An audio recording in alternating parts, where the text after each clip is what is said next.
Ladies and gentlemen, I'd like to extend a warm welcome to our distinguished guests, Mr. Mike Nesbitt, MLA, and Reverend Captain Edith Query.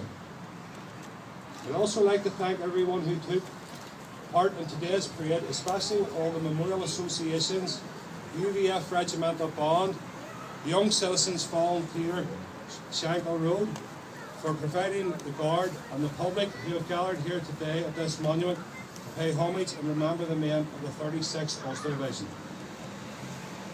February 1916 was a month when many men of the Ulster Division would never forget, for it was a month when the division first took up their position at the front in France. It was also the month 2 years later, in 1918, when many of the service battalions of the division would be disbanded. Today, we reflect on the 9th Battalion, the Royal Irish Rifles, the West Belfast Volunteers, who were formed by men from this road and the surrounding area. The 9th Battalion was part of the 107 Brigade, who we would see in action in the 1st of July 1916 at the Battle of Somme, one of the bloodiest battles of the Great War. The 36th Ulster Division was one of only 2 divisions to achieve their objectives on that day. This courageous and glorious achievement was costly, as over 6,000 men would either be dead, missing or wounded in the opening 2 days. On the first day of the Somme offensive, of the 250,000 men who went over the top, 9 Victoria Crosses would be won, before these going to the men of the 36th Ulster Division.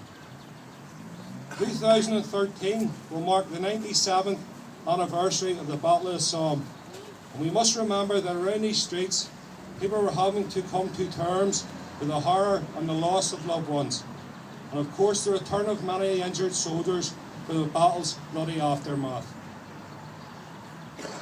Today, we remember local people such as Mrs. Allen of Fortingale Street, who lost her 42-year-old husband James.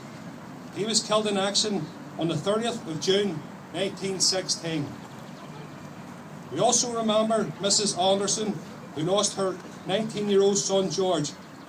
He was killed alongside friend and neighbour Private Geordie Ferris. Both came from Crosby Street.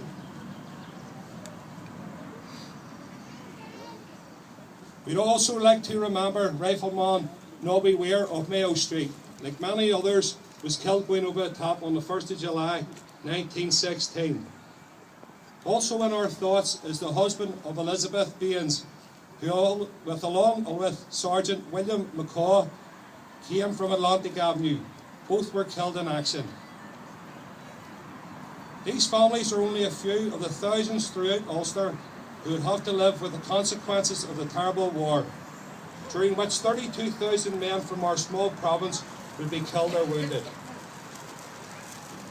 Despite these heavy casualties, the Ulster Division would carry on the fight on many fronts, including Passchendaele, Messines, Cambrai and Courtrai.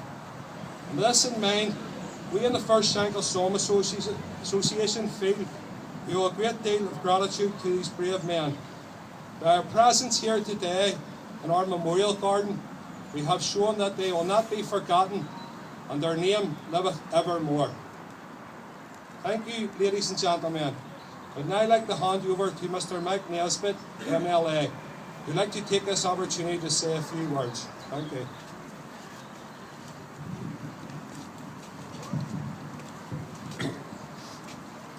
Well, ladies and gentlemen, first of all, thank you very much for the opportunity to say a few words, and I do consider it both an opportunity and a privilege. I am of a generation who has been fortunate never have to be called to serve, to defend my country. But I remember my dear father, who was just too young to serve in the Second World War, and his best friend, his cousin, who was a couple of years older and did serve. He joined the RAF, and he was stationed in Malta, and one day he took off and was never seen again. So we don't know what happened to him, whether he was shot down, he ran out of fuel, or there was a technical problem. All we know is that he died on that day. A very stark reminder of how sudden and brutal war can be, but war has never been as sudden as or as brutal as on the 1st of July 1916. It was very hard in 2013 to get a full sense of the scale of the sacrifice. 60,000 British dead or injured in one day. It is very, very hard to get your head around that scale of sacrifice. A few days ago I was in Waterstones in Belfast city centre. There's a book in there I'd recommend you go in and even just flick through. Faces of the First World War.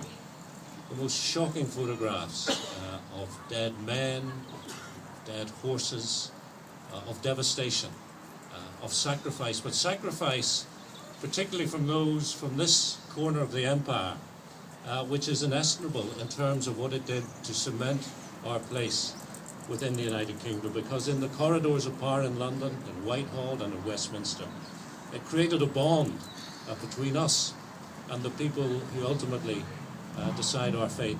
And I thank you for keeping the memory alive, because it is very important to keep that memory alive as we go forward. I think of a woman who is a member of Parliament now for Birmingham, and it was from Birmingham that Neville Chamberlain went to serve in the Commons and became Prime Minister and took us into the Second World War.